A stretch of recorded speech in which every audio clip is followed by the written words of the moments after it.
घना हो गया आप में, अरे गर्म कर रहा हूं मैं ये आपके सत वचन कह के, और आप गर्म हो गए तो मैल ऊपर आओगा। आप सोचोगे हमारे गुरुदेव की, हमारे गुरु की निंदा की इसने। उस पुस्तक को उठाओगे और देखोगे, एक भक्त जी कह रहा था, जी मैंने आपका सत्संग सुना और आपने हमारे गुरुओं की पुस्तक दिखाई थी ना, मुझे बड़ा गुस्सा आया। मैंने पहले तो टेलीफोन किया जिज्ञासु बनकर, और फिर आपके आश्रम से मेरे पास पुस्तक मंगवाई कि इनकी त्रुटि ढूंढूंगा और फिर अपने गुरुजियों को बताऊंगा जाके, तो उनकी फिर युवा दिखाएंगे। मैं चलो इस तरह ले लो। वो पुस्तक भेजी, हमने कुल पैसा भी नहीं लिया, कोरियर के भी अपने घर पे दिए और वो पुस्तक भेज दी। ने बोले जी पहली बात से तो मैं यहाँ इम्प्रेसिव हुआ कि एक नया पैसा लिया नहीं, पुस्तक भेज दी। चलो फिर सोचा भी अपना पंथ बनाने के लिए पुस्तकें भेजे दिया करें। फिर वो पढ़ कर देखी तो मैं तो एक परमात्मा कहने लगा, रोया 1 घंटा बैठ कर। पहले तय पढ़ी तो इस उद्देश्य से थी अब 100 त्रुटि काटूंगा, अपने वाला को फिर पढ़ी दोबारा तो उसमें त्रुटियां कमियां ना पाई ले। मैं तो चुप होकर उपदेश ले गया आपका, और उसके बाद रो रहा हूँ बैठ कर कोने में, हे परमात्मा कित फंस गए थे जाके। और मैं ये कहता हूँ कि मेरे 2 जूत मार लो आके, अगर आपने दर्द हो जाता है भाई मेरे गुरु जी के बारे में गलत क्यों कहा, फिर दास के उसको एक बार फिर देख लो जाके, और गलत पाओ तो 2 फिर मारियो, और गलती मानूंगा अपनी, मैंने गलत कह दिया होता है, एक बार देखते लो। दास की एक है तुम्हारे, आपके भले की कह रहा हूँ, और आपको ये कम से कम 4 साल के बाद 2 साल के बाद बात समझ में आओगी सचमुच या तो बात कुछ और थी।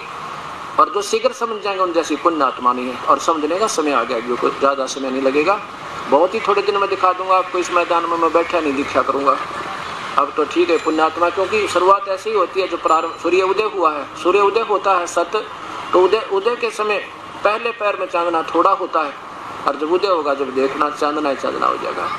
कबीर साहब कहते हैं, और ज्ञान सब ज्ञानड़ी ये कबीर ज्ञान सो ज्ञान, जैसे गोला तोब का भाई करता चले मैदान, तारा मंडल बैठे करिए चांद बड़ाई खावे, उदय हुआ जब सूर्य का हास्यों तारों छप जावे। अब जितने पुस्तक लिख लिख के महापुरुष बने बैठे हैं, इस सत्य ज्ञान के सामने देखिए ढूंढे तो भी ना पाओगे। अब ये पुस्तकें दिखाना दास का शौक नहीं या कोई उद्देश्य नहीं, और मुझे इनकी कतई जरूरत नहीं थी, क्योंकि मुझे तो अपने भगवान पर 100% 100% विश्वास उनकी अमरवाणी से हो गया था। और फिर जो प्रभु के गुण होते हैं, मेरे पहले झटके में वो परमात्मा के गुण भी प्राप्त हो गए थे जिनके लिए हम घूम रहे थे।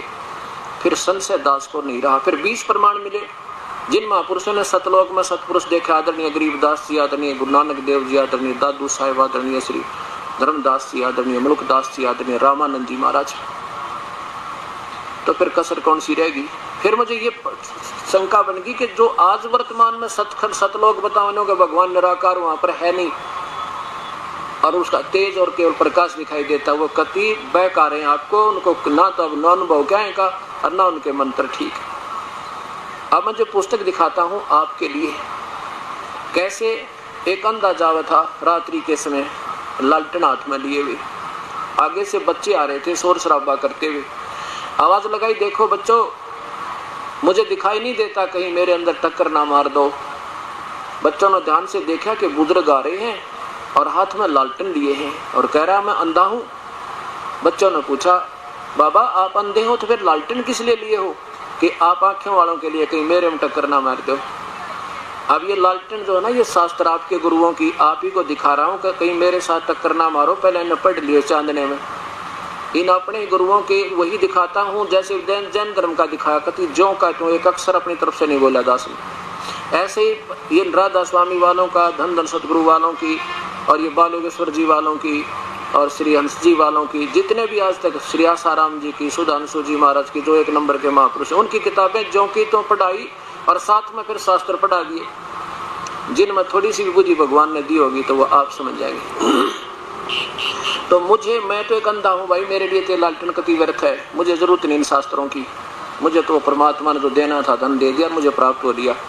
अब ये दास चाहता है कि मेरे जैसे जिज्ञासु बहुत गणे कम नहीं है, जिन्होंने अपना, एक भक्त जी बता रहा था कि मैंने वो आश्रम में पहुंच जाएगा हमारे सेवक के साथ, वहाँ पर सेट बन रहा है, उसमें लंबा चौड़ा, उसमें कहने लगा जी मुझे पंखे लगाने की सेवा दे दो।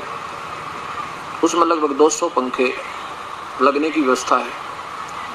मैंने कहने लगा भाई आपने उपदेश ले रखा हमारे से? नहीं जी। उपदेश बताया कि एक महापुरुष बहुत बड़े संत का नाम ले रखा। मैं बोला जी ऐसे हम आपकी सेवा स्वीकार नहीं करेंगे। कहते हैं गुरु बिन माला फेरते, गुरु बिन देव दान, गुरु बिन दोनों निष्फल है, चाहे पूछो वेद पुराण। पहले तो नाम लो, आपका अकाउंट खुलेगा इस बैंक में भगवान आड़े में, और फिर कुछ भी दान कर लियो।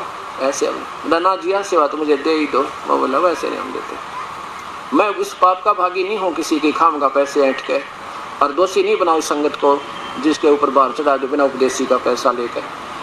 हम तो अपने हाथ से पंखा करके गुजारा कर लेंगे, पर ये पंखा हम को नहीं करें। फिर उसने बताया जी मैंने ऐसे ऐसे बड़े महापुरुष का नाम लिया, उसका नाम बता दूँ तो कहना है कि, और वो सेवक जो हमारा था लेके आया था, कहने लगा जी इतना भगवान आत्मा है, 1 किला जमीन थी वह गुरु जी के नाम कर दी, आश्रम बनवा रखा है इसने। फिर मैंने उसको समझाने की चेष्टा की कि आपके गुरुदेव कौन है, उन्हें नाम बताया। फिर उसकी वह किताब दिखाई और फिर गीता दिखाई, सारी बात समझ गया। तो बोला ना जी ये तो सब कहने की बात है। अरे तेरा गजब भैया, क्योंकि उन महापुरुषों ने ऐसा उल्टा बांध दी उनकी मशीन को, अब सिद्धि होनी मुश्किल होगी। इतनी प्यारी आत्मा, डिवोटी आत्मा कि अपना रोजगार भी दे दिया, फिर भी कति जहाँ पर कुछ भी ना मिलना वहाँ अपना काम बिगाड़ रहा है। कोई बात नहीं, एक समय आएगा, धीरे धीरे सब ठीक हो जाएगा।